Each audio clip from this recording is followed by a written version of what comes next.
delighted to welcome to the stage Dr. David Katz. And this conversation is really about how to nourish the planet. And so I have a shameless plug for my own book that came out this year called Nourished Planet, because I get to talk about David Katz's new book, which is The Truth About Food. This discussion, again, is part of our podcast series on Food Tank. It's called Food Talk with Dani Nierenberg. So David has been a longtime friend of me and a mentor and really somebody I turn to. We'll get into his resume a little bit later. But I'm glad he's here because he's such an amazing expert and somebody who can really get down to the real information and facts that we need to know about what we're eating every day. So I just want to go ahead and dive into discussion because we have limited time. So The Truth About Food, okay, and you can find it at bookstores, you can find it on the True Health Initiative website and elsewhere. The word truth in the title implies that we've been lied to. And so you feel, from my understanding, that eaters have been bamboozled. Right. Can you talk a little bit about that? Yeah, great to be with you, by the way, Dani. And no, you can't find it in bookstores, just on Amazon. So we published with Amazon on behalf of the True Health Initiative. Okay, great. So all proceeds from the book go to support the True Health Initiative, which we should talk about. But yeah, that's the point. And the reason that I chose for the cover the panda and that play on words, pandas eat bamboo, people get bamboozled. Just think about it. Every wild species on the planet knows what to feed itself. Now, we're animals. We presumably once knew what to feed ourselves. Then we evolved, initially biologically and then culturally. We got smarter, more sophisticated, invented science, conceived of the randomized control trial, and somehow discovered that we no longer knew how to feed ourselves. Does that make sense to anybody? I mean, if anything, we should have used science to populate gaps in our knowledge. But the knowledge we had in the beginning, the native knowledge, the instinctual knowledge that every species have about its relationship with the foods available in natural ecosystems, we started there. Mm-hmm. So yes, we're being railroaded. Yes, we're being bamboozled. The idea that somehow the science has taken us in all sorts of crazy directions asks you to abandon all the fundamentals we knew before we ever even invented science. So I'm a scientist. I've taken care of patients as a physician for 25 years. I've run a clinical research lab at Yale for 20 years. But science does not preclude sense. And there's a basic sense about diet and our relationship to diet. And everything begins there, and then science is the overlay. Mm-hmm. Now, there are many entities complicit in the lying, Dani, as you well know. So we've got big food that wants to sell us stuff, and big media that likes us to be perpetually confused, because then you can tune in tomorrow to find out what the right diet is this week. But even the scientists themselves, we all want to be heard. And one of the great problems is there is a premium placed on the value of rarefied knowledge. So if you're an expert, a content expert, nobody really wants to listen to you if you say, I agree with all of the other experts. Mm-hmm. And that stuff that you've already heard from all of them, it's true.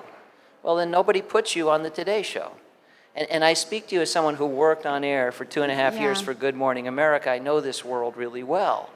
They want you to say something different every time. Well, it becomes very black and white, and a lot of this is not black and white. It's very gray. So that's the other.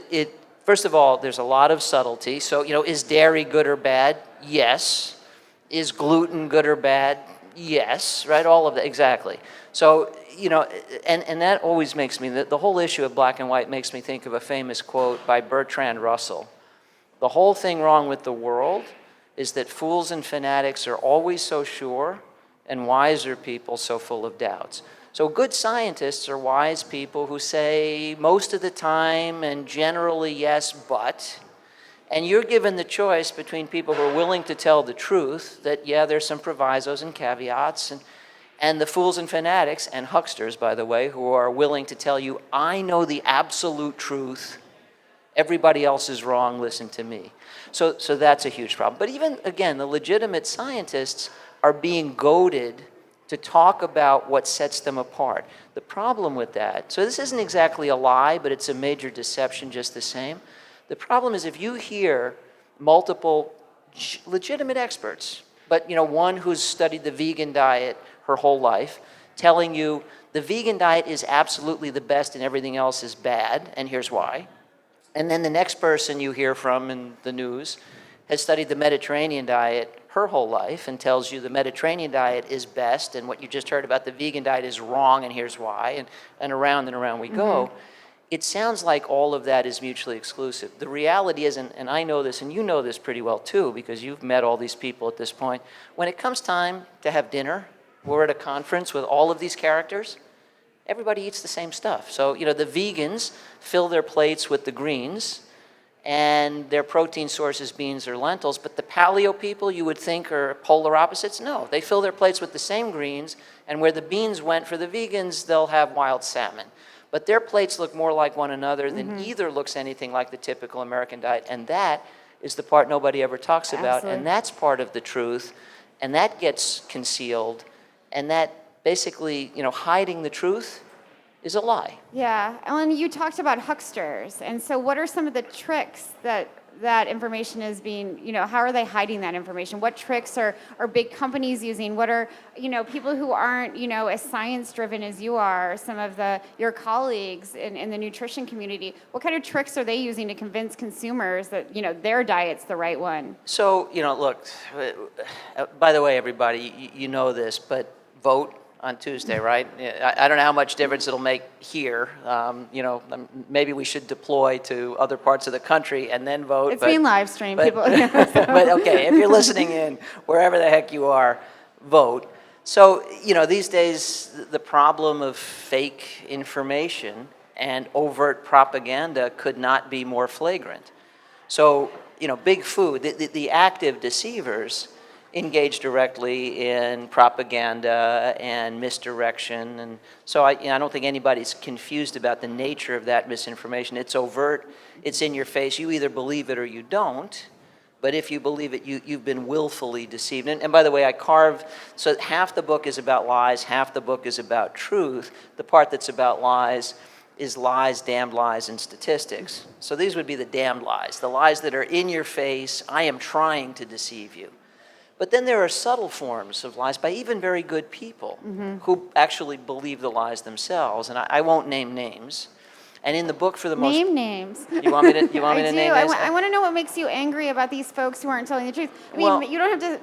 Well, they're individualize names. them, but- They're names I'm willing to name, and names I don't, because some of these people I love.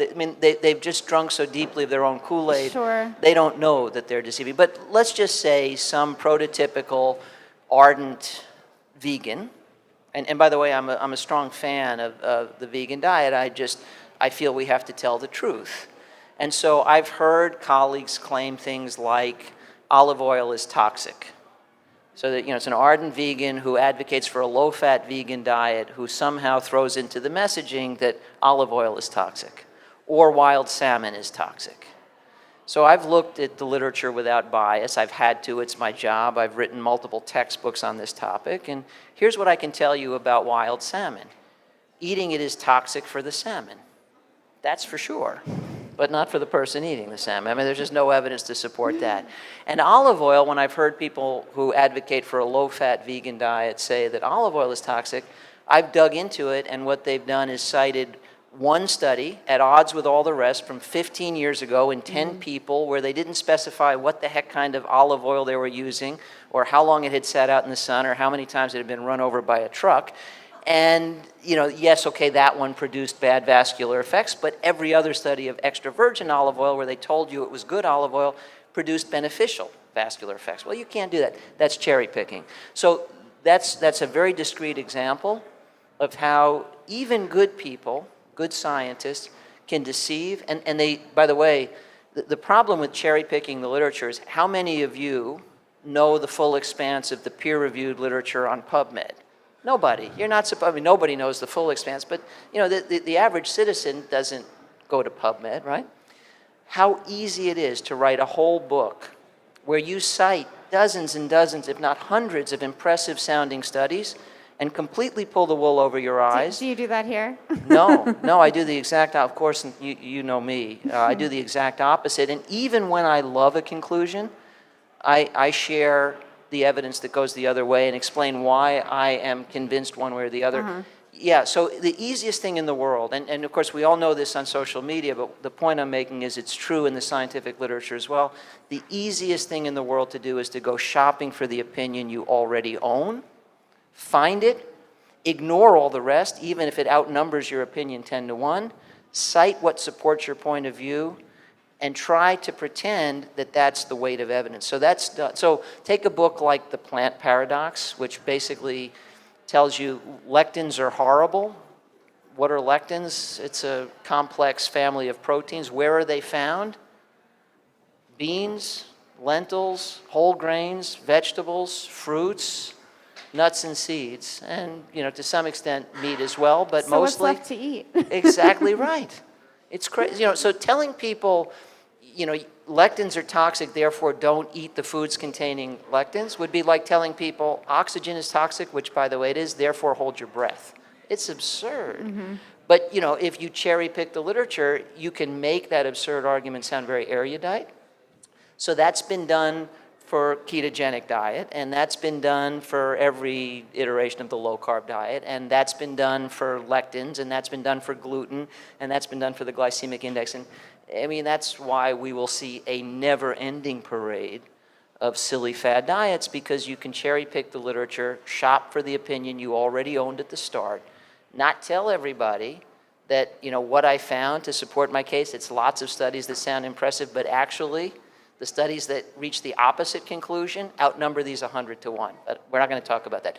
That's just, it's a horrible deception, and it's rampant. It's absolutely rampant. So I've been working my whole career to get past that. I know. And I'm pleased to say, and you know about the True Health Initiative, there are a lot of people recognizing the need now to convey the common ground. Well, we'll talk about why you started the True Health Initiative. Why was that needed? And you're working with so many experts from all over the world who are involved in that. I'm one of them. I'm not an expert, but I'm a good advocate for the kind of work that you're doing. You've been saying for years you're not an expert because you started out just with a lot of passion, but you know everything about the sustainability space. Now, you really do. This isn't about me. Anyway, but I do want to know why it was important to have so many, Walt Willett and other scientists and doctors supporting that kind of work. Yeah, so the True Health Initiative, it's a 501c3 nonprofit, and our commitment is to try and make the fundamental truths about diet and lifestyle for health and sustainability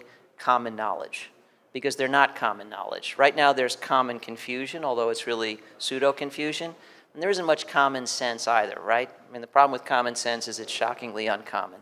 So what we're trying to do is say, look, this cannot be a he said, she said forever, right? So, one day we're on the cabbage soup diet, and the next day we're on the grapefruit diet, and the next day we're on the pickle juice diet, and, round and round we go. And we're cutting carbs, and we're cutting fat, and we're cutting lectins, and we're cutting gluten. And, frankly, there are lots of ways to eat badly, and the American public seems committed to exploring them all. So it seemed to me that the way past that, particularly in this modern age when everybody's got one of these called internet access, right? Everybody's got a microphone, was to try and produce a signal that could rise above the noise. And that's not you. You've got personally 250,000 people following on Twitter. Food Tank has a huge following. But still, compared to the world, it's a drop in the bucket, right? And it's not me, and it's not Walt Willett, and it's not Sanjay Gupta. It's none of us alone. But it is that coalition. But if all of us come together, we're like Horton's Who's. We pull together, we pool our voices, and we say, look, we may have subtle differences of opinion, but we agree about the fundamentals. We will stand up and be counted in public and say that. We agree. So if you Google True Health Initiative or go to truehealthinitiative.org, you'll see this image on the landing page. And the tagline is, we agree. And the beauty of it, Dani, is that we've got world-class experts in sustainability. We've got world-class experts in the culinary arts, like Alice Waters and Marcus Samuelson and Bun Lai. We've got world-class thinkers about food and writers about food like Mark Bittman. We've got household names in journalism like Sanjay. And we've got the world's leading advocates for the vegan diet, the world's leading advocates for the Mediterranean diet, the world's leading advocates for the paleo diet, and the world's leading experts in all these, coming together to say in one voice, we agree about the fundamentals. You'll only ever hear us disagree, but in fact, we agree more than we disagree. So we've got a 10% disagreement. That's what we're invited onto the Today Show to talk about. We agree about 90%. You'll never hear us say that any place but here. And I thought, I've got to amplify that. The public deserves to know that. Well, the initiative's really focused on common sense, but you just said, common sense is not common. and basically what you're trying to teach is food is medicine, and we've forgotten that. So how have we forgotten how to eat sensibly and use food as the first line of defense? Well, we've forgotten it because we've been invited to forget, goaded to forget, prodded to forget, and then deceived into forgetfulness. So first of all, let me pick up that strand, so the idea that food is medicine. So I'm a physician trained in internal medicine and preventive medicine. I'm recently past president of the American College of Lifestyle Medicine. So again, this is my wheelhouse or sandbox or whatever the metaphor du jour is. And I can tell you that were we all to eat optimally, exercise routinely, avoid tobacco and other toxins, get enough sleep, not be totally stressed out, and occasionally hug somebody who hugs us back, we could eliminate, so feet, forks, fingers, sleep, stress, and love, those 6 areas, we could eliminate 80% of all premature death and chronic disease in the modern world. Imagine a world where 8 times in 10 heart disease, cancer, stroke, diabetes, dementia just doesn't happen. So when we talk about food as medicine, we should be clear how great the value proposition actually is. So what stands in the way? How did we get so far off track? Well, for one thing, there's all this active deception for profit. America runs on Dunkin'. Multicolored marshmallows are part of a complete breakfast. That's somebody trying to sell you something, and frankly, they don't care if they're mortgaging your future health to pay for their corporate profits. They don't care. So, that's the damned lies. Predatory profiteering, damned lies. Then there are scientists competing to be heard. Those are blander lies, but they're lies just the same. But why were we vulnerable to the lies in the first place? That's a more complicated story, and you could take it back 6 million years or 2 million years or 15,000 years.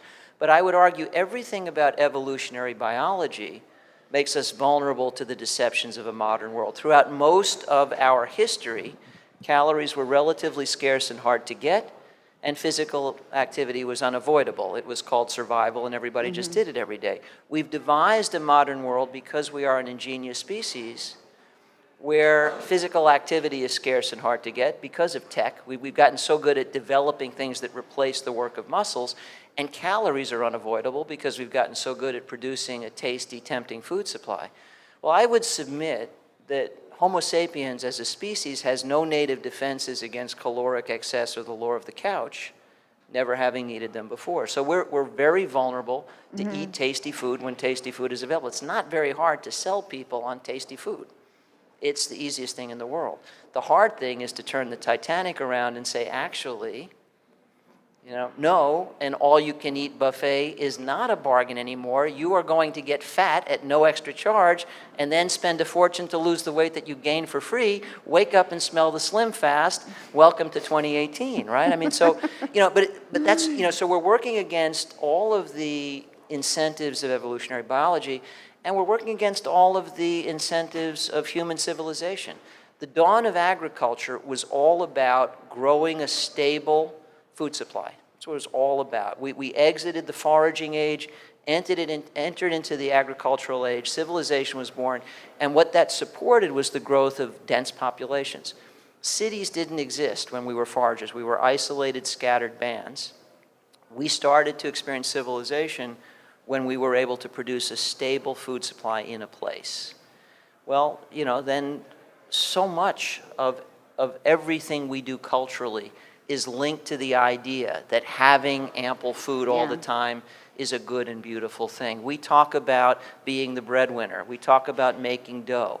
We talk about bringing home the bacon. I mean, all of these things are not inadvertent. Our very references to currency and success and stature bring us back to food. And food, of course, is the centerpiece of every social gathering, because in a world where it was hard to get enough, there was no better expression of love and generosity than breaking bread together, right? So we are in a world where we overeat. And of course, you know, in your work around the world, Dani, you're seeing both sides of this. You're seeing our form of malnutrition where we've got obesity and diabetes, and you're seeing stunting and overt malnutrition where people don't have enough. Absolutely. So we're getting it wrong in both directions.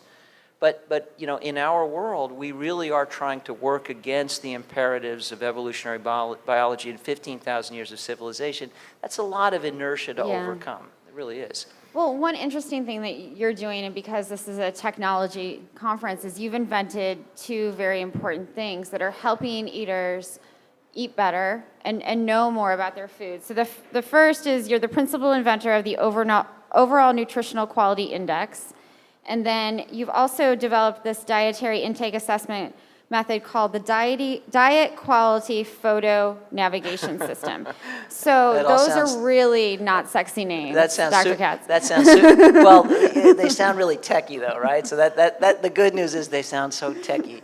Yeah, so let's simplify them. So the first was called NuVal. 1 to 100, the higher the number, the more nutritious the food. And I was the scientist who engineered the algorithm.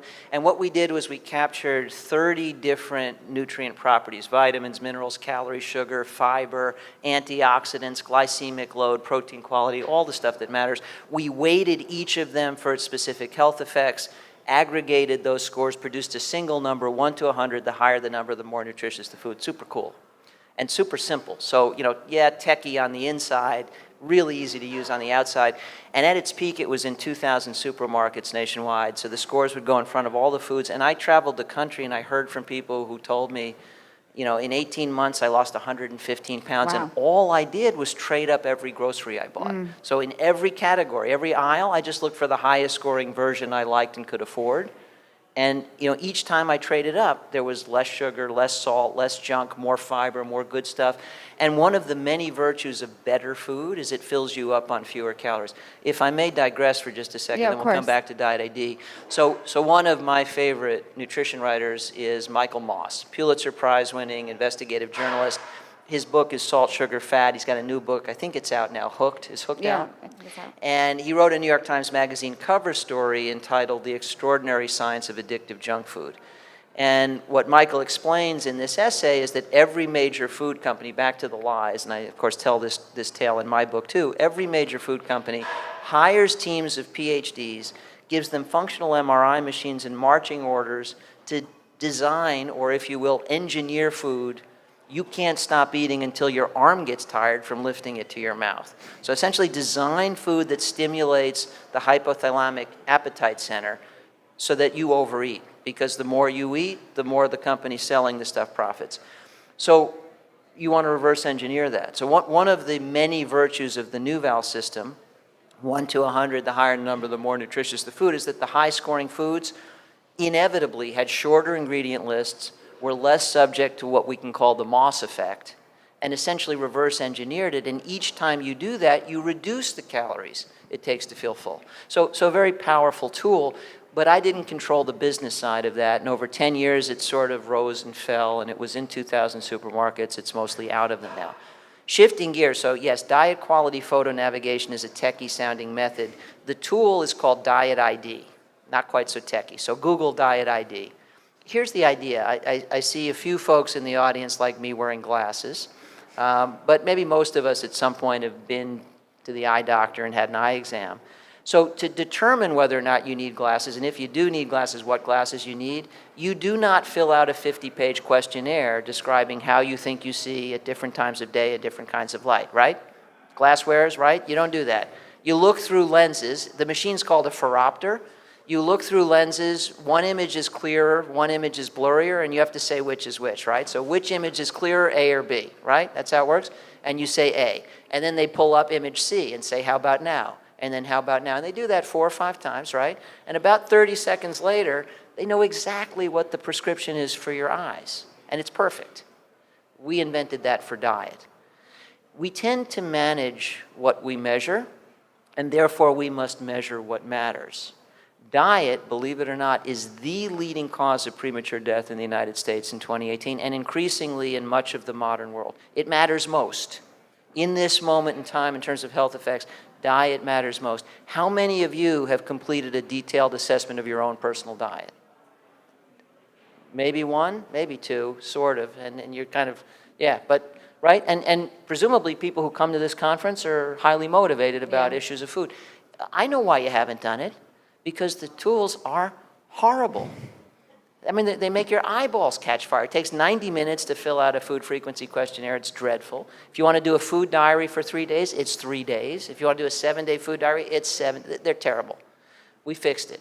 So basically what we've done over the past couple of years working with, you know, the best of the best is we said, well, why don't we reverse engineer that and say what we're asking people is to identify their dietary pattern. Let's show them dietary pattern, just like the view through those lenses at the eye doctor. So we've developed a fully formed library of dietary prototypes representing all of the real-world diets in the United States, and we'll develop them again for populations around the world. And we say, which of these looks more like your typical diet, A or B? We need to do that 3, 4, 5, 6 times. The whole thing takes 30 seconds. We get a really close approximation to your diet. Then we ask you age, sex, height, weight, and activity level. Takes another 10 seconds. We run that through something called the Mifflin-St. Jeor equation, which is stored on a server. We quantify that diet, and within less than a minute, we can tell you, here's your diet type. Here's an objective measure of your diet quality using the Healthy Eating Index 2015, which is correlated against all-cause mortality and total morbidity risk. And we can estimate up to 150 different nutrient levels you're getting from food. How many of you take nutrient supplements of any kind? Most of you, it looks like. So the term supplement begs the question, supplemental to what? The very name implies that this is in addition to something. What is the something? The something ought to be the nutrients you're getting from your diet. How many of you know what nutrients you're getting from your diet? 0, maybe 1. Okay. But if you don't assess your diet in the first place, you don't know what nutrients you're getting from your diet. We can solve that problem in under a minute. So it has implications for supplementation. It has implications for improving your diet quality. And here's the part that I like best when I'm talking to you. And you know this because you're going to help me get it right. So we're convening a panel of experts, and Dani graciously agreed to be one among them, to help us make sure we have the best measure of the environmental footprint of a diet, the total environmental footprint, so carbon emissions and water utilization and land use, all the stuff that matters, life cycle analysis or some version of it. And then with that metric, we can use this app that we've developed to help people reduce the environmental footprint of your diet. So what is your current diet? Are you interested in choosing a dietary pattern with a lesser environmental footprint? Yes or no? If yes, we have a range of options, and we can then coach you there. And what excites me about that, other than it's using tech for a great cause, is, you know, young people may not yet be as concerned as their parents about their weight or their risk of diabetes, but I think most of them who are conscious recognize that they need a planet. So we're hoping we can reach tens of millions of millennials with this app that says, how would you like to reduce the environmental footprint of your diet? One incremental step at a time. Just click yes. We'll start sending you text messages daily to help you get there from here. Really excited about that. Amazing. It's a great point to end on, the future and young people getting involved in this because of environmental reasons. Thank you so much for being here. It's always a pleasure to talk to you. Thank you. Thank you.